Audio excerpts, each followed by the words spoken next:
Pag-usapan naman natin mga idol itong tanong na ano po ba talaga ang dapat ipahabol po or stay lang po, wait lang, kagatin ng isda ang mas effective.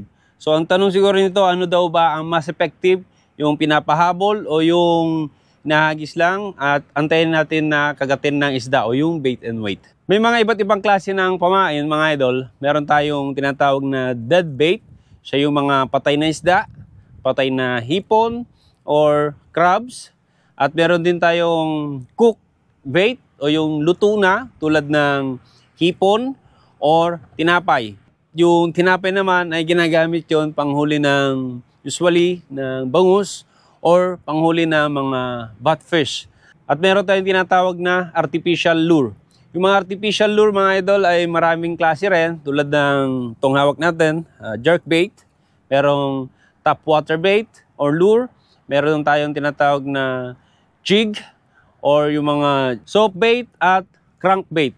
At ang pangapat ay live bait, buhay na isda or buhay na crabs. Bawat pamain na ginagamit idol ay may kanya-kanyang target. Kung bait and weight ang gamit mo or bottom fishing, ang target mo doon na mga isda ay mga bottom feeder. So minsan ang bait and weight ay nakakahuli rin ng mga predatory fish tulad ng barracuda. At ang live bait naman mga idol, mostly ang target mo noon ay mga predatory fish. At yung tinatawag natin na artificial lure o yung jerk bait or yung mga soft bait, jigs. Ang jerk bait idol ay usually ginagamit sa mga predatory fish tulad ng barracuda, kingfish at mga queenfish. So sa jig naman mga idol, usually ang target ton ay sa mga bottom fish or bottom feeder tulad ng grouper, minsan, yung mga bream. Sa tanong mo, idol, kung ano bang mas effective, yung pinapahabol ba, yung bait and weight? Nakadepende yan, idol, sa kung ano yung target mo na huhuling isda.